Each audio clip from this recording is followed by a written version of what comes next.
Lucas 9:28, y vamos a leer hasta el verso 36. ¿Ok? Lucas 9:28 hasta el verso 36. Dice así la palabra del Señor. Aconteció como 8 días después de estas palabras, que tomó a Pedro, a Juan y a Jacobo, y subió al monte a orar. Y entre tanto que oraba, la apariencia de su rostro se hizo otra, y su vestido blanco, ¿y cómo es? Y resplandeciente. Verso 30. He aquí 2 varones que hablaban con él, los cuales eran Moisés y Elías, quienes aparecieron rodeados de gloria y hablaban de su partida. ¿De qué hablaban, iglesia? De su partida, que iba Jesús a cumplir en Jerusalén. Y Pedro y los que estaban con él estaban rendidos de sueño, mas permaneciendo despiertos, vieron la gloria de Jesús. ¿Vieron la gloria de qué, iglesia? De Jesús. ¿Cuántos quieren ver la gloria de Jesús? Sigamos. Y sucedió, vieron la gloria de Jesús y a los 2 varones que estaban con el verso 33. Y sucedió que apartándose ellos de él, Pedro dijo a Jesús: Maestro, bueno es para nosotros que estemos aquí y hagamos 3 enramadas, una para ti, una para Moisés y una para Elías, no sabiendo lo que decía. Verso 34. Mientras él decía esto, vino una nube que los cubrió y tuvieron temor al entrar en la nube. Y vino una voz desde la nube que decía: Este es mi Hijo amado, a él oíd. Verso 36. Y cuando cesó la voz, Jesús fue hallado solo y ellos callaron. Y por aquellos días no dijeron nada a nadie de lo que habían visto. Vamos a hacer una oración. Padre, en el nombre de Cristo, hoy estamos aquí por tu palabra. Pedimos, Padre, que nos des sabiduría, entendimiento para poder aprender y hacer la carne en nosotros. En el nombre de Jesús, amén y amén. ¿Ok? El tema de esta noche se llama transfiguración. Y cuando hablamos de transfiguración, estamos hablando de cambios, estamos hablando de mudar, de transformar, de convertir, de variar. Es una metamorfosis, es una transfiguración. Y Jesús se transfiguró. En otros evangelios aparece esta palabra: se transfiguró delante de sus discípulos. No fueron todos, solamente fueron un equipo muy reducido. ¿Ok?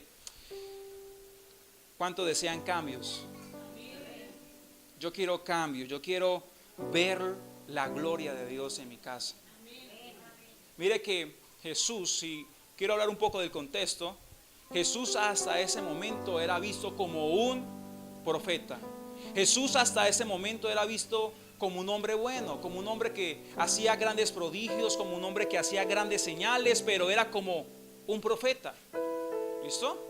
El pueblo lo veía hasta ese momento como un profeta más. Y un día Jesús le pregunta a sus discípulos, caminando, y les dice: ¿qué dicen la gente de mí? ¿Y qué dijeron las personas o los discípulos que estaban con él? Entonces unos le dijeron: Señor, unos dicen que tú eres Elías, otros dicen que tú eres un profeta más, otros dicen esto, y cada uno tenía una opinión diferente. ¿Listo? ¿Dónde estaban ellos? En el camino. Iban caminando con Jesús. Ya llevaban un buen rato caminando con Jesús. Pero Jesús le pregunta a la gente, le pregunta a sus discípulos: ¿y ustedes qué piensan de mí? ¿Yo qué soy para ustedes? Y se levantó Pedro y Pedro dijo: Señor, tú eres el Cristo, el Hijo del Dios viviente. ¿Y qué le dijo Jesús? No te lo ha revelado, es decir, ese misterio no te lo enseñó carne, no te lo dijo tu vecino, no te lo dijo el pastor, esa revelación Padre. Porque todos, cuando miraban a Jesús, todos cuando pensaban en Jesús, lo veían como un hombre más, como un profeta más. Y como un hombre carnal, pues todos van a morir. Pero nadie tenía la revelación hasta este momento de quién era Jesús realmente. Y cuando Pedro le dice, tú eres el Cristo, el Hijo del Dios viviente, Jesús dijo, no te lo reveló nadie, sino mi Padre que está en los cielos. Mire, yo puedo querer enseñarles a ustedes muchas cosas hermosas, pero si el Padre no permite, ¿yo qué puedo hacer? Solamente puedo orar por usted, para que el Señor abra los cielos, abra su mente, y para que usted realmente conozca el Evangelio de Cristo. Amén. Y cuando ese hombre, Pedro, dijo esas palabras, Jesús automáticamente, ya no sé, él no era Pedro, era Simón. Ahí le cambia el nombre y le dice, yo te quiero decir que ya no serás llamado Simón, sino te llamarás Pedro. Porque bajo esta revelación yo voy a edificar la iglesia. Muchos dicen que Pedro es la iglesia. No quiere decir eso, sino que la iglesia se va a mover por revelación. Eso es lo que Jesús le estaba queriendo enseñar a ellos y a nosotros. Que todo aquel que quiera acercarse al Padre va a ser por medio de revelación. Así es que la iglesia debe encaminarse, bajo la revelación de su Espíritu Santo. Ese es el mover y el poder que viene para los hijos de Dios. No se trata de leer, no se trata de una teoría más, de un dogma más. No, se trata de lo que el Espíritu Santo de Dios me trae y me enseña de Cristo. Eso es la iglesia. Todo aquello que es revelado del Padre, el Hijo y su Espíritu en nosotros. Amén. Entonces Pedro lo dijo. Y yo te quiero decir algo. Cuando tú tienes, eso lo voy a quitar. Mi hermano Andrés un día lo hablaba acá, llegó todo emocionado y dijo estas palabras que él escuchaba en un sermón, y yo las voy a tomar porque eso fue mucho tiempo, pero entran muy bien en este mensaje de lo que Dios está enseñando. Que toda revelación va a traer un aceleramiento. Dígale a su hermano que está a su lado, toda revelación trae un aceleramiento. Y eso es verdad, porque cuando Pedro dice, tú eres el Cristo, el Hijo del Dios viviente, Jesús dijo, ¿me pillaron? Y Jesús comenzó a enseñar de la cruz. Anteriormente Jesús no había enseñado la cruz. Jesús había levantado enfermos, había hecho muchas cosas, pero el propósito de Jesús era más que levantar enfermos. El propósito de Cristo era ir a la cruz, porque si no fuera así, un profeta más. Amén. Y cuando Pedro tiene esa revelación, comienza a haber un aceleramiento. Jesús comienza a cambiar el mensaje y comienza Jesús a predicar acerca de la cruz. Y comienza a decir, mire, es necesario que yo sea entregado, es necesario, y comienza a hablar. Y comienza a decir, y mire, qué curiosidad que el mismo que dijo que era el Cristo, cuando escuchó todas esas palabras, lo tomó aparte a Jesús y le dijo, Señor, no es necesario que vayas a la cruz. Eso te va a doler mucho. Mire, unos minutos atrás él había tenido una revelación del cielo, pero ya estaba hablando como un humano más, porque Jesús lo reprende, le dice, apártate de mí, Satanás, porque no pone la mira en las cosas de la arriba, sino que pone la mira en las cosas de la tierra. Y yo te quiero decir, Pedro, y a todos los que me están oyendo, que todo aquel que pone su mirada en la tierra perecerá. Otro yo digo, que todo aquel que pone su mirada en la tierra perecerá. Y yo le invito a usted, Pedro, le invito a todos a que cada uno tome su cruz y me siga. Porque el que quiera hallar su vida la perderá, pero el que pierde su vida por causa de mí la ganará en el reino de los cielos. Eso fue lo que Jesús le enseñó a Pedro en ese momento. Mire que en unos minutos le dijo, no te lo reveló carne ni sangre, sino fue mi Padre. Y después le dijo, apártate de mí, Satanás. Mire que nosotros podemos estar en un momento glorioso. Aquí podemos estar en un momento espectacular en la presencia de Dios. Pero eso no significa que hablemos como habla el mundo cuando salgamos de este lugar. Pero quiero decirte lo siguiente. Todos los días estamos aprendiendo a ser discípulos. Otra yo digo, todos los días estamos aprendiendo a ser discípulos. Y Jesús te va a corregir para que tú comiences a hablar el lenguaje del cielo. Para Pedro eso era algo nuevo. Y yo te quiero decir, iglesia, hablar el lenguaje del cielo puede ser algo nuevo para nosotros, pero en usted y en mí debe ser un hábito. Porque así es que se comunica el Padre, el Hijo y el Espíritu Santo de Dios. Y para poder hacer su voluntad hay que hablar igual que ellos. Porque si usted acá, alguien me habla ruso, otro me habla gringo, otro me habla chino, y yo hablo es colombiano, ahí tratando de hablar colombiano, o es castellano, no nos vamos a comprender. ¿O sí? No nos vamos a comprender. Y la única forma para que todos hablemos un mismo lenguaje es que tengamos la revelación del cielo. Amén. Y Jesús comienza a predicar el mensaje de la cruz. Dígale a su hermano que está a su lado, si no hay cruz, no hay resurrección. Dígale. Muchos quieren ver cosas nuevas en su casa, pero no quieren morir.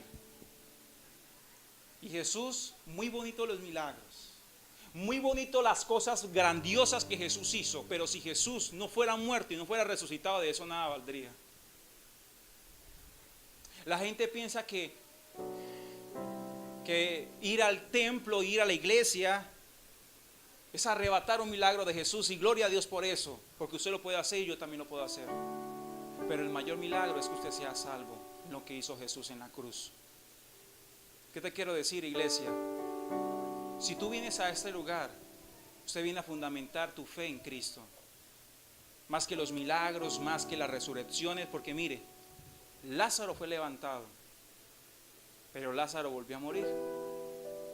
Hay gente que busca al Señor por un milagro, por una provisión, y el Señor no tiene ningún problema, el Señor lo puede hacer. Pero lamentablemente eso no quiere decir que usted sea salvo. Recibir un milagro de Jesús no quiere decir que usted sea salvo, porque eso es por fe, en creer. Amén. Entonces no se sienta contento si el Señor le llena o el Señor le da. Siéntese contento de ser su discípulo y todos los días tomar la cruz.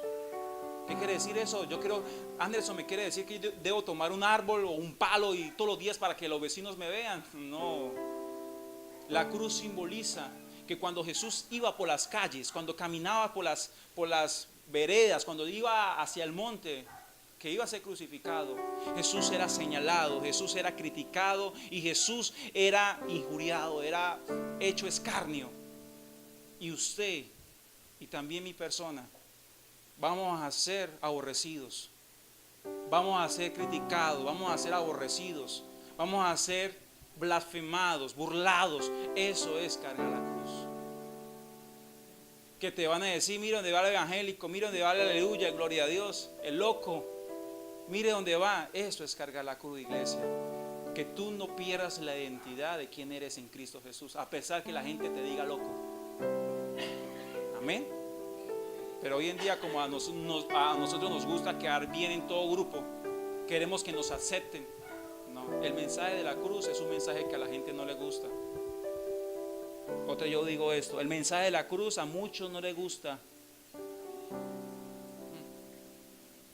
A muchos no les gusta. Pero esto es necesario para lo que viene en los próximos días. Para todos, creyentes y no creyentes. Lo que le acabé de decir, hoy vamos a hablar un tema muy escatológico. Voy a hacer lo más breve posible, porque este pasaje trata también y habla también de la segunda venida de nuestro Señor Jesucristo. Un mensaje que ha desaparecido de los púlpitos, porque el hombre piensa que nunca va a partir de esta tierra. El hombre piensa que acá va a vivir siempre. Yo te quiero decir algo, esto es temporal. La iglesia se fue. Esto es temporal. Dijo el Salomón, el hijo de David, esto es como la flor del campo, que en la mañana parece muy hermosa, pero en el atardecer, ¿cómo está? Se marchita, pierde su vida, se cae. La vida es como un suspiro. yo te quiero decir lo siguiente: usted va a estar más tiempo, sépalo entender, iglesia, usted va a estar más tiempo muerto físicamente que vivo. Hay gente que vivió 70 años y lleva 200 años de muertos. Hay niños que vivieron 6, 7 años y llevan 15 años de muerto. Es decir, que esto solamente es un tris en lo que se compara a la eternidad. Y a veces nos afanamos, nos preocupamos por el tris y no nos preocupamos por la eternidad. Amén. Entonces, dígale a su hermano: ¿estás preparada o preparado para la segunda venida? Dígale.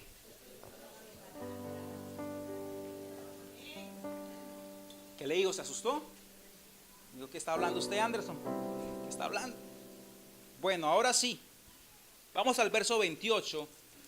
Vamos a Lucas 9 y vamos a leer el verso 28, iglesia. El verso 28 dice, quiero detenerme porque en el verso 28 aparece un registro. Del verso 28 voy a tomar varios detalles. En el verso 28 dice 8 días. ¿Qué dice la iglesia? 8 días. Ahí me llama mucho la atención, se lo dejo de tarea. En Mateo y en Marcos no aparece 8 días este pasaje, aparece 6. Y uno dice, pero bueno, acá hay un descuadre de 2 días. ¿Cómo va a ver? ¿Cómo hay? ¿Quién se equivocó? Mire, yo le quiero decir algo. La Biblia, a pesar que sea un libro histórico y un libro que usted lo puede leer a través de todo lo que ha pasado en los evangelios sinópticos, la Biblia es espiritual. ¿La Biblia qué es, hermano? Espiritual. Y para entenderla, usted debe ser espiritual. Así es sencillo. Es por eso que los sabios y los doctores de la ley, la sabiduría no comprenden, porque ellos todo lo razonan, todo lo maquinan, todo lo piensan. Pero la Biblia es un libro muy espiritual donde habla verdades que la sabiduría humana no puede decir, no puede discernir, no puede enseñar. Mire que habla de 8 días y el número 8 simboliza inicios en perfección. ¿Qué simboliza?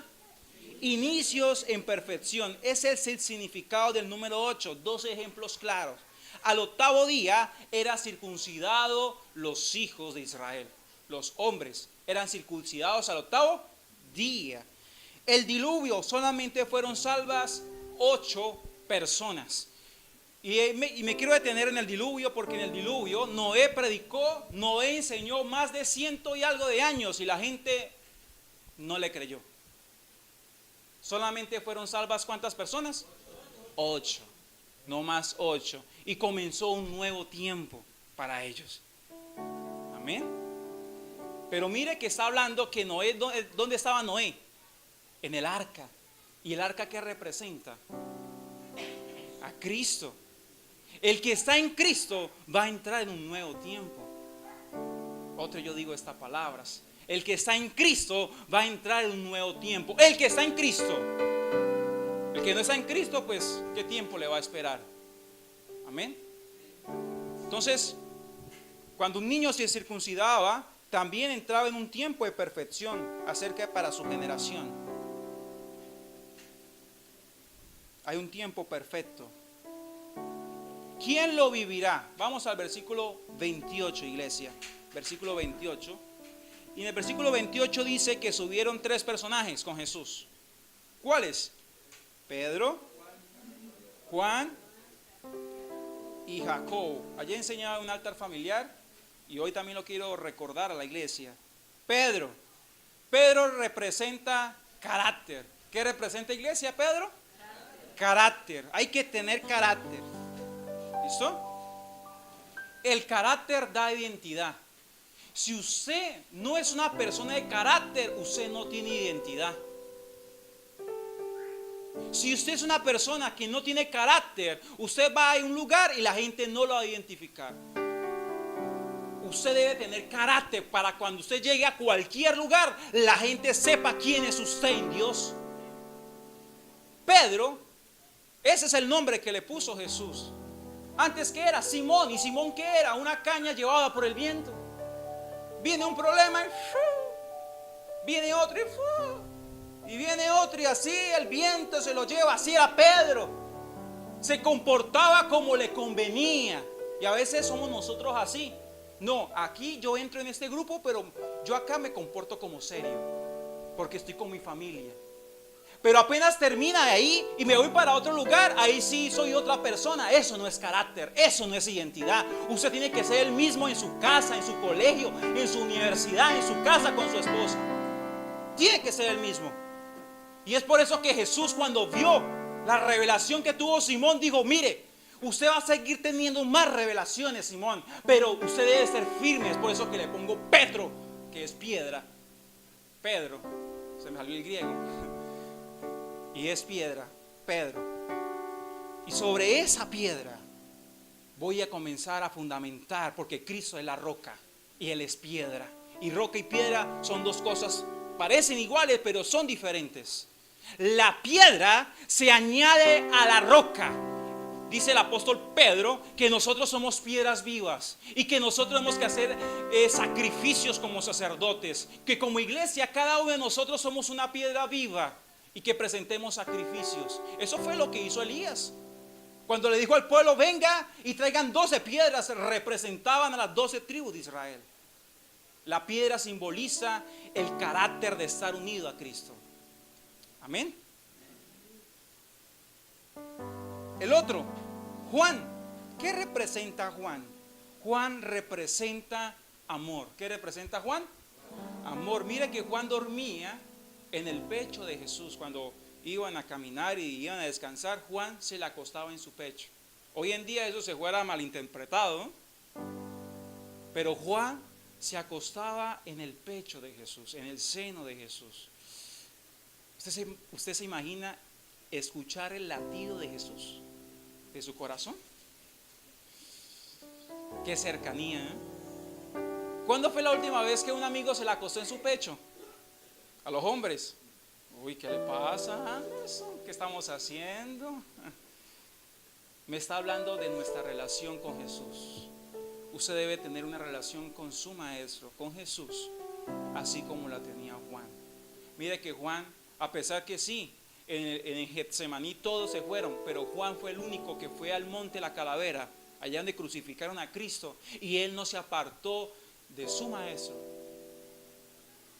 Cuando Jesús estaba allí derramando su sangre por nosotros, Jesús vio a Juan y le dijo: hey, he ahí tu madre.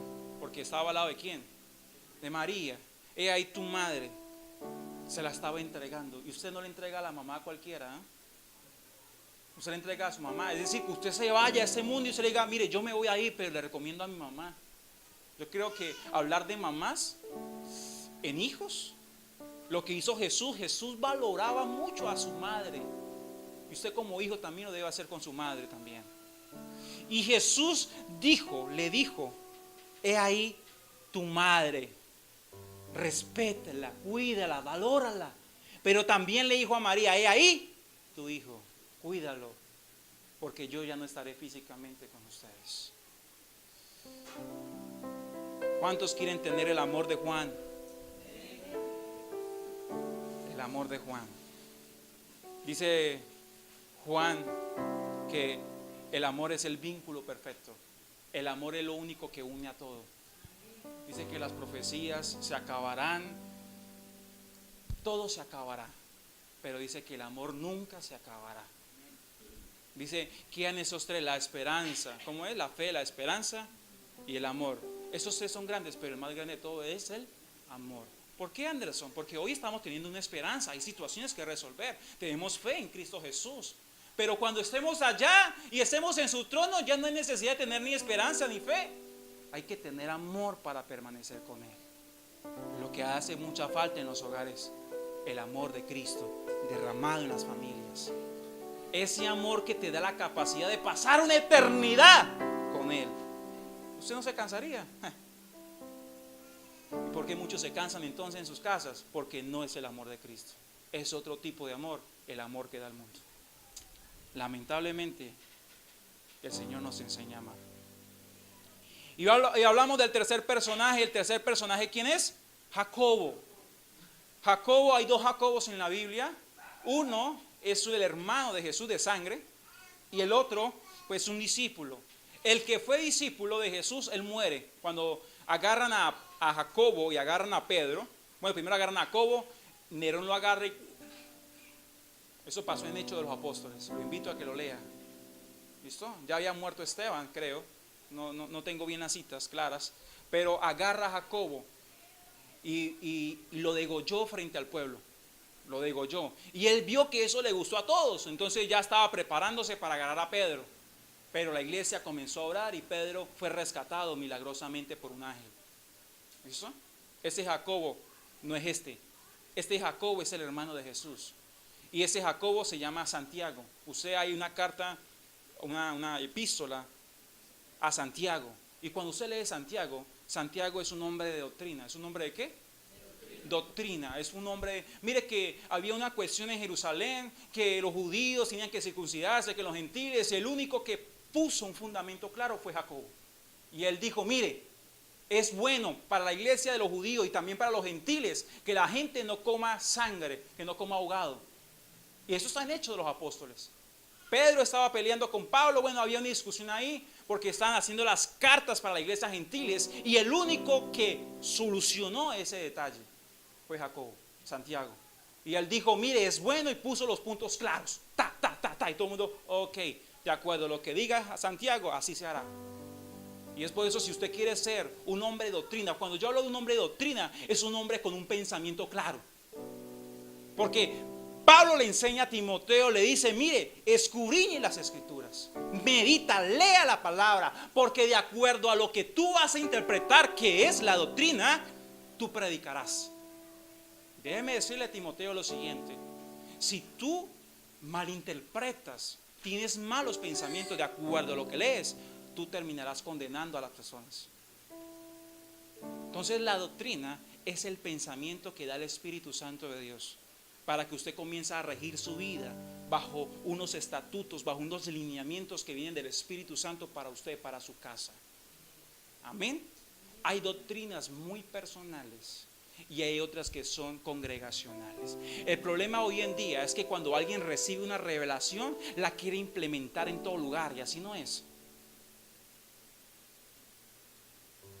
Cuando el Señor te da una revelación es porque hay una necesidad y la palabra se acopla a esa necesidad.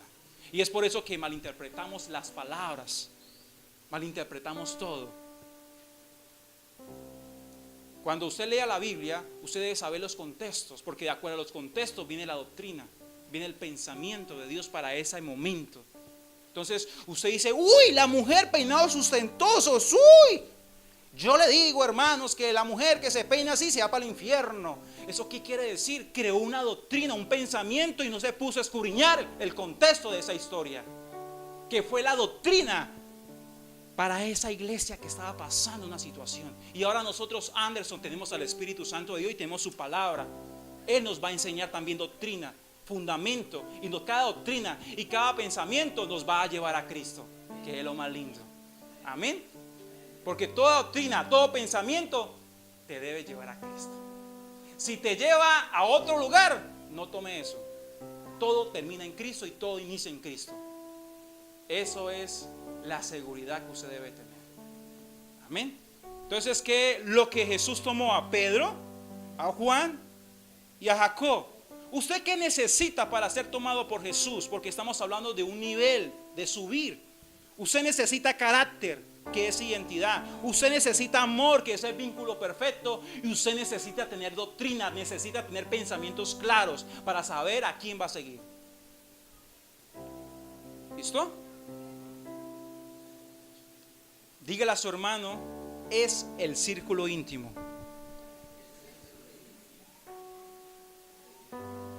Ese era el círculo íntimo de Jesús. Jesús, cuando entró a la casa de un hombre llamado Jairo, también entró con esos tres personajes. Eran el círculo íntimo de Jesús. Y Jesús está buscando íntimos. Hay una canción que dice que el Señor no está buscando, que el Señor no va a premiar a los favoritos, que el Señor no tiene favoritos, que el Señor tiene íntimos. Amén.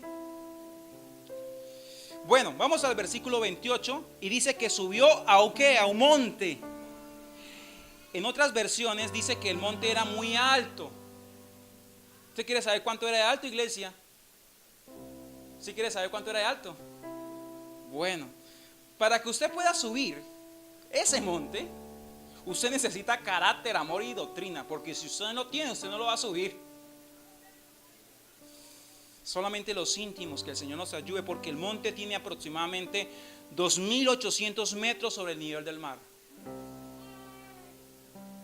Es el monte más grande, es el monte más alto de Siria. Los árabes lo llaman canoso porque siempre está cubierto de nieve. Anderson, ¿usted quiere decir que la transfiguración fue allá? Sí, la transfiguración fue en la nieve. Es el monte más alto, es el monte de la transfiguración. El Señor se lo llevó a 2.800 metros sobre el nivel del mar. Ahora usted necesita amor, carácter y subir. Los árabes le dicen el monte canoso. Ese monte se llama, si usted lo quiere estudiar, lo puede buscar en internet. Se llama el monte Hermón. Y ese monte, el significado del monte Hermón es monte sagrado. Es muy referenciado con el monte de Sión. Es muy referenciado, pero no es el mismo. ¿Listo? Ahí es donde el Señor tuvo la transfiguración. Bueno, los eruditos, los estudiosos dicen que no se sabe si fue ahí, pero de acuerdo a lo que vamos a leer, usted se da cuenta que sí fue ahí. ¿Listo? Continuemos. Dígale a su hermano que está a su lado: Señor, enséñame a orar. Porque el Señor subió a ese monte no para ver los pajaritos o para ver la ciudad. Ay, mire, tan bonito que está la ciudad, un selfie. El Señor subió a ese monte, ¿sabe qué? A orar. ¿Cuántos están dispuestos a subir con Jesús? Yo sí estoy seguro. El que no sube con Jesús no sube. Póngase a Pedro a subir solo. No, Pedro no sube. Yo tampoco subiría. Pero si Jesús nos ayuda, claro que con Él podemos. Amén. Te quiero decir, iglesia, que viene un tiempo de oración, que no van a ser a través de tus fuerzas. El Señor Jesús te va a infundir fuerzas para que subas con Él. Amén. Usted debe que pasar una oración raquítica de 5 minutos a pasar un tiempo de elevación con el Jesús. Pero solamente con Jesús, ni con el pastor, con Jesús.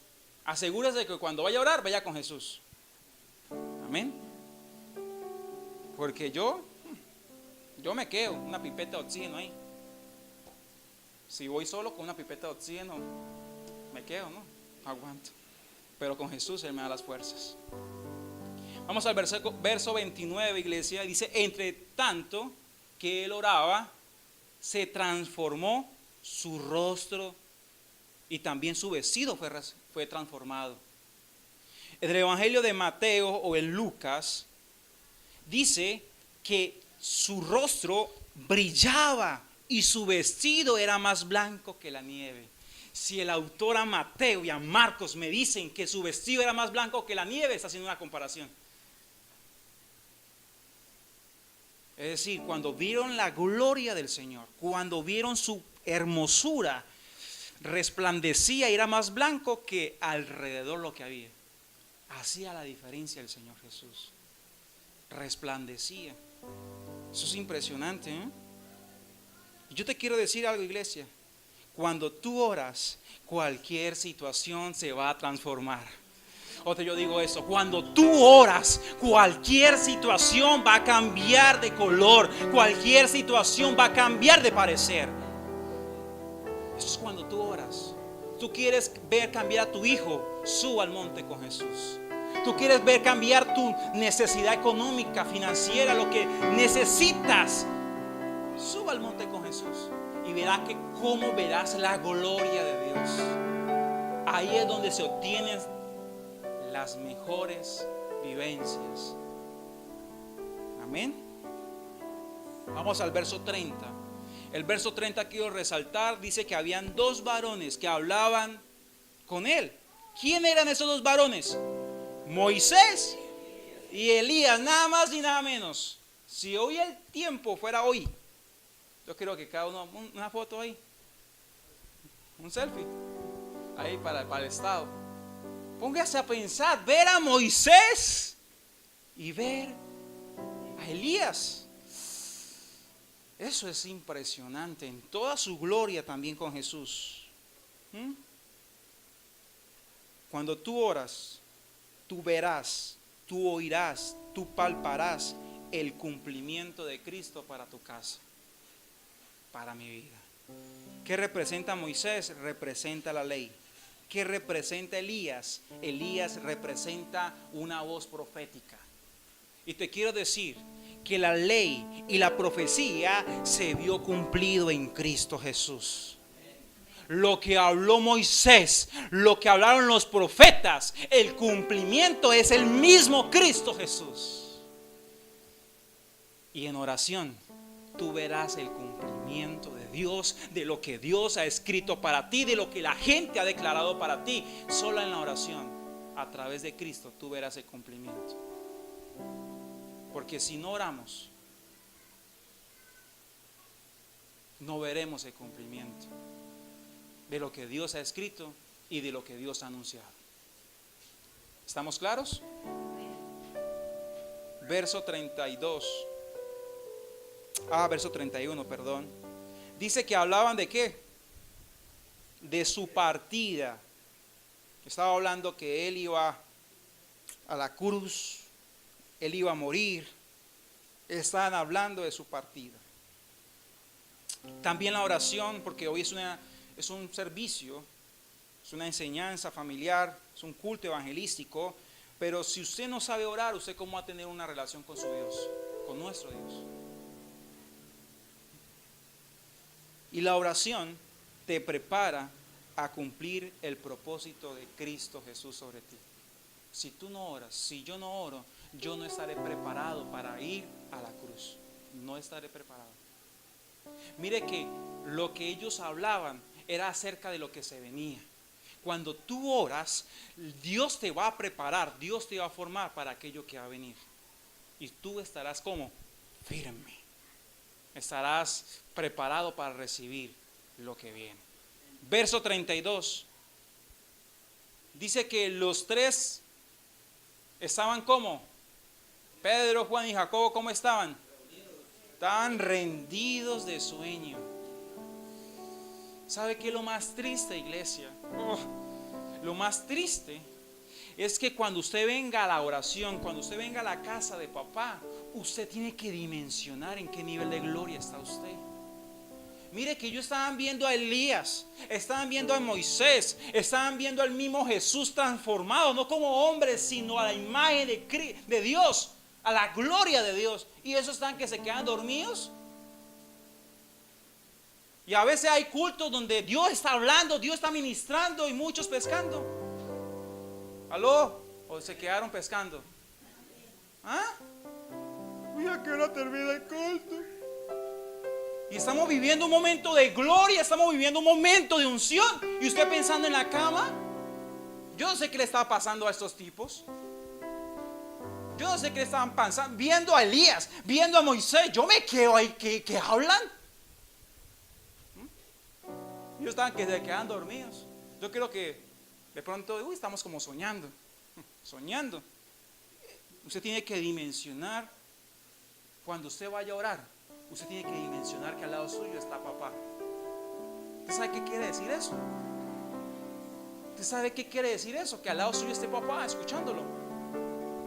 Eso es muy profundo, bastante profundo, para que usted no se quede dormido, sino para que se despierte y valore la oración. Verso 33. Pedro comenzó a dar consejos. Mire, estaba que se queda dormido el hombre y comenzó a dar consejos. ¿Cuáles son los consejos que Pedro comenzó a dar? Es mejor que hagamos 3 enramadas, una para el Hijo de Dios, una para Elías y uno para Moisés. Es muy lindo habitar en la gloria de Dios, eso es hermoso. Pero cuando tú vas a cumplir el propósito, que es la cruz, a veces la gloria de Dios no se va a manifestar, no la vas a ver. Y a veces cuando uno está en un nivel de gloria, un nivel de unción, uno quiere que nunca se acabe. Y eso es nuestro deseo, que nunca se acabe. Lo que quiso decir Pedro: yo quiero que usted nunca se vaya, yo quiero que siempre estén acá con nosotros. Y Jesús dijo: No, eso no puede ser así, eso no debe ser así. Yo no puedo quedarme acá, yo tengo que cumplir mi propósito. Estamos acá recibiendo una palabra, estamos acá recibiendo una enseñanza, muy lindo lo que estamos recibiendo, pero la palabra te va a preparar porque afuera tienes que cumplir el propósito de Dios. Afuera hay una cruz que cargar, hay un propósito que llevar. Amén. Hay gente que quiere pasársela siempre en la presencia de Dios y gloria a Dios por eso. Pero déjeme decirle, tú no puedes olvidar tu propósito, que es la cruz. Amén. No hay que hacer ni lo uno ni lo otro. ¿Y qué le dice Pedro? Señor, quédate acá con nosotros. Pedro malinterpreta el mensaje. Y cuando alguien malinterpreta el mensaje, ¿qué te hace ese mensaje? Te desvía. Cuando alguien malinterpreta lo que está viendo, lo que va a hablar te va a desviar. Eso es malinterpretar. Te va a desviar del propósito. Gracias a Dios que cuando Jesús, porque Pedro lo tomó a tres aparte a Jesús, porque ellos se separaron, y tomó aparte a Jesús y le dijo: Señor, yo quiero hacer una casita para aquí, para usted. Estaba malinterpretando el mensaje Pedro. Pero en el versículo 34 dice que apareció una nube. ¿Qué dice que apareció, iglesia? Una nube. Y cuando me habla de una nube, me está hablando de una cobertura. Va a haber gente que te querrá separar del propósito de Dios, que es la cruz. Pero el Padre va a mandar una cobertura que te va a guardar, que te va a proteger. Una cobertura que te va a alistar, que te va a separar, porque dice que la presencia del Padre los alejó. La cobertura que hizo la nube los alejó. Vamos al verso 35. ¿Y qué vino de esa nube? Vino una voz de la nube.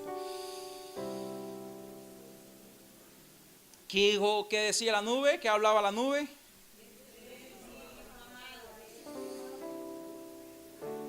A él oíd. En Lucas y en Marcos dice: en él tengo complacencia. Este es mi Hijo amado. Qué lindo es el Señor, ¿cierto? Vamos al verso 36, ya estoy cerrando el mensaje. Y en el verso 36 dice que quedó Jesús solo. ¿Qué dice de Jesús? ¿Cómo quedó? Solo. Elías y Moisés ya no estaban. Pero antes de Jesús quedar solo, ¿qué dijo la voz del cielo? A él oíd. Ya no estamos esperando nosotros a Moisés, ni a Elías, ni a uno de los profetas. Estamos esperando a Cristo. Amén. Porque Jesús, el Padre le dijo: ya no hay necesidad, ya se cumplió la ley, ya se cumplieron los profetas, ya no hay necesidad de decir más profecías. Ahora escuchen a mi Hijo. Él es el mensajero. Ya ese cuentico y la última profecía, ya eso se acabó. Ya se cumplió en Jesús, en mi Hijo. Ahora escúchelo a Él. Y si no se habla de Jesús en las congregaciones, la gente entonces, ¿qué es lo que está escuchando? ¿Cuándo será el rapto? ¿Y quién es el Papa Negro? ¿Y los ovnis existen? Usted no fue llamado a escudriñar ni a estudiar eso, y no pierda el tiempo en eso, y tampoco preste su oído para eso. Preste su oído para escuchar a Jesús, el Hijo de Dios. ¿Usted qué le importa? Perdóname la expresión. Perdóname, Señor. Se me salió coguteño. Pero a usted y a mí, ¿qué me incumbe? Saber todas las profecías. Y si yo no escucho al Hijo, no soy obediente al Hijo, ¿de qué le servía al fariseo y de qué le servía al judío saber tanto de la ley de Moisés? Si el mismo, porque ahí bajando, yo quiero que se ponga sobre sus pies. Porque ¿de qué nos sirve saber todos los misterios del mundo, pero si no escuchamos al Hijo de Dios? Si no escuchamos a Jesús.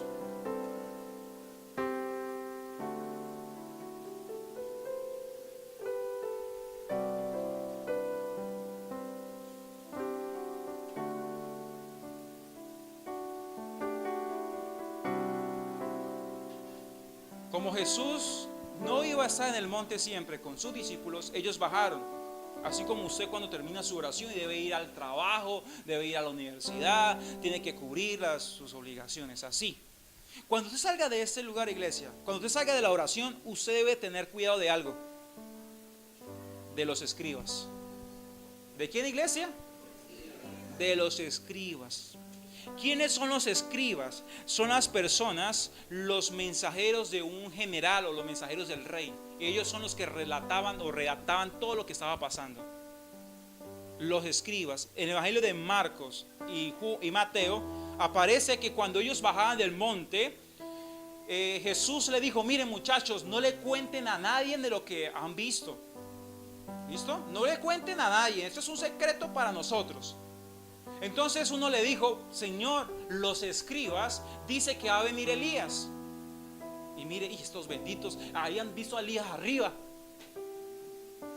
Yo no sé qué le está pasando. A veces nosotros salimos a la presencia de Dios y comenzamos a hablar como siempre. Y entonces el hombre dijo: Señor, sabemos que va a venir Elías. Y Jesús lo queda mirando y dice: ¿usted qué le está pasando? Dice: es que los escribas dicen eso. Los escribas dicen que va a venir Elías y que él va a preparar el camino. Y Jesús dice: mire, ustedes son unos lentos. Elías ya vino. Elías preparó el camino y no escucharon su mensaje. Está hablando de Juan el Bautista, porque está hablando en Malaquías. Dice que va a venir Elías y que va a preparar la senda para que venga el Hijo de Dios. ¿Y quién fue quien preparó el camino? Juan el Bautista. Entonces los escribas esperando a Elías, y ya Elías había visto, lo habían matado, y era Juan el Bautista. Los escribas siempre te querrán atrasar del propósito de Dios. Va a haber gente afuera que dice: mire, y esto, usted tiene que estar pendiente de esto. Mire, hay gente que se quiere. La gente, esos escribas, es sabiduría humana. Esos escribas quieren que usted no le preste atención a lo que acabó de ver en la oración, a lo que Jesús le acabó de enseñar en la oración, sino que usted esté más pendiente de lo que dice en la televisión, de lo que dice en la radio, de lo que dice en internet. Esos son los escribas, queriendo descifrar el mundo, queriendo descifrar los tiempos. Esos son los escribas, y usted debe tener cuidado con ellos. Usted no puede perder lo que recibe en el monte. Usted no puede perder lo que vio, la gloria de Dios. Yo cuando voy al monte, el Señor me enseña, me habla, me muestra lo que viene. Y cuando bajo del monte, alguien dice: uy, Andrés, está como muy lento esto. Eso no va a funcionar. Y a veces eso lo quiere como uno. Yo recibí en el monte que tengo sanidad. Yo recibí en el monte que tengo liberación. Yo recibí en el monte que tengo libertad. Y cuando salgo, usted ve un problema, una circunstancia donde quiere que tú escribas otra historia. Pero tú no puedes olvidar lo que viste en el monte.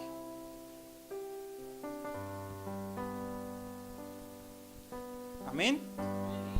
No podemos olvidar. Entonces, Anderson, nosotros estamos expuestos a esos, así como los discípulos. Estamos expuestos a la radio, estamos expuestos a los colectivos, a las busetas, al transporte urbano. Nos montamos y escuchamos eso, y eso de pronto nos puede apagar nuestra fe. ¿Cómo hacemos, Anderson? Pues yo le digo que lo que el Señor Jesús nos enseña a través de su palabra es lo siguiente. Le voy a dar 2 consejos para que usted no pierda lo que ha recibido en el monte. Primer consejo: no se conforme a este siglo, sino que busque la voluntad de Dios, que es buena, que es agradable y es perfecta. Siempre cuando escuche un pensamiento de afuera, diga: Señor, que se haga tu voluntad. A pesar que el país se levante contra el otro, a pesar que haya rumores de guerra, tú digas: Señor, que se haga tu voluntad. Usted no tiene que aprender a hablar como ellos, sino que cuando escuche lo que debe que escuchar, diga: Señor, que se haga tu voluntad. Y el segundo consejo es mirar todos los días al espejo. El espejo es la palabra de Dios. Todos los días usted debe mirar el espejo para que usted pueda ser transformado a la imagen de Cristo. ese será nuestro espejo. Eso está en 2 Corintios capítulo 3, verso 18. Dice que nosotros todos los días debemos que vernos por un espejo y seremos poco a poco transformados a la imagen de Cristo. La oración y la palabra te van a fundamentar para que no te dejes llevar por los escribas. Y quiero orar. Cierra tus ojos, iglesia. Quiero orar este pasaje. Dice orando la palabra. Y cierra tus ojos y recibe esta palabra.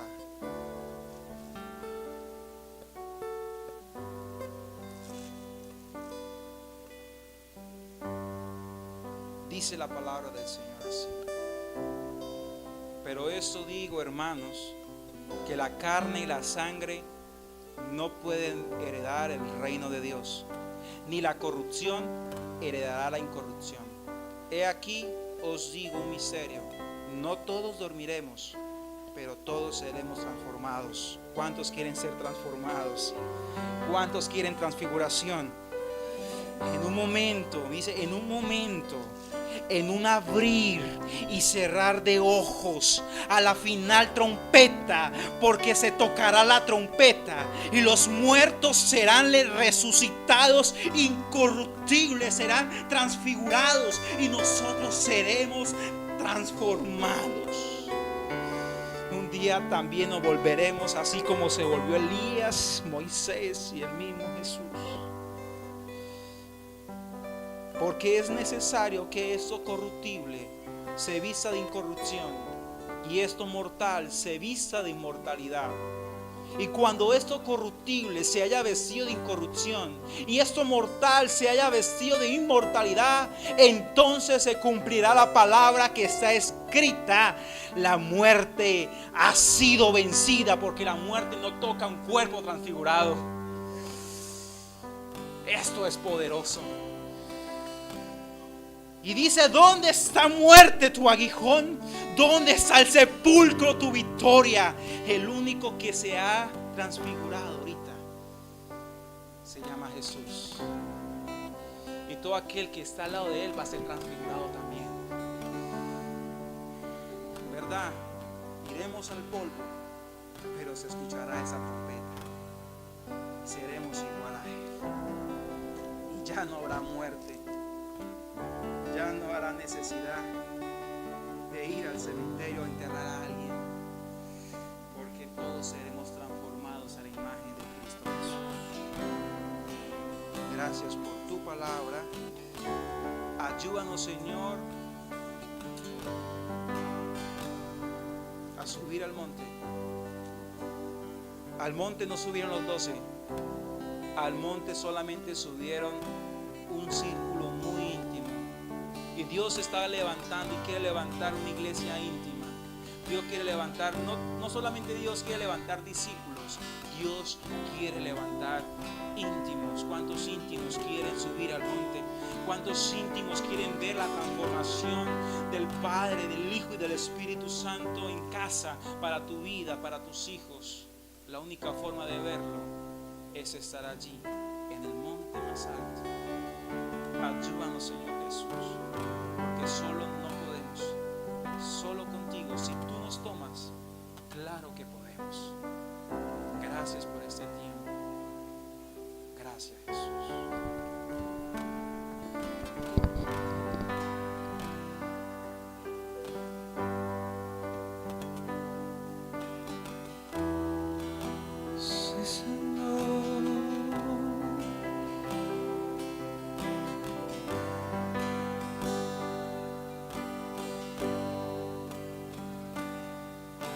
Me cuesta creer lo que harás en mí, Señor.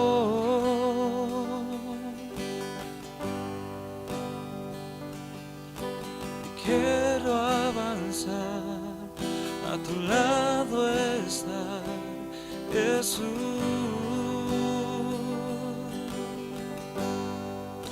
Y eres eres mi amigo, mi fiel consejero, mi alto refugio.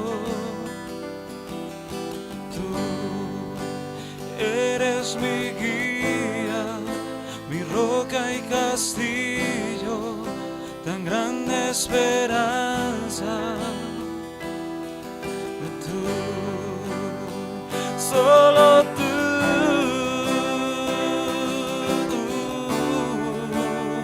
solo tú me conoces, solo tú.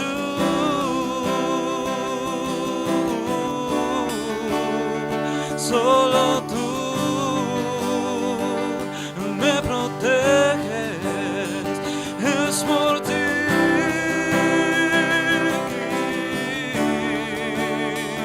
Confiaré, mi amado, es por ti.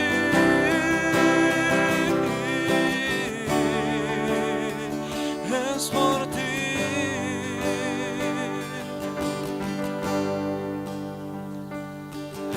Me cuesta creer lo que harás en mí, Señor.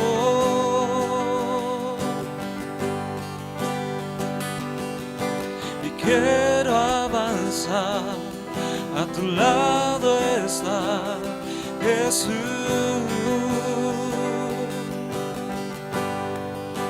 Y eres mi amigo, mi fiel consejero, mi alto refugio. Tú eres mi guía, mi roca y castillo, tan grande esperanza. Tú, solo tú.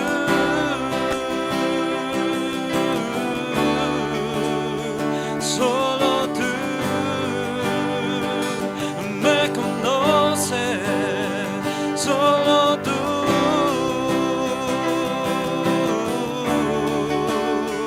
solo tú me proteges, es por ti.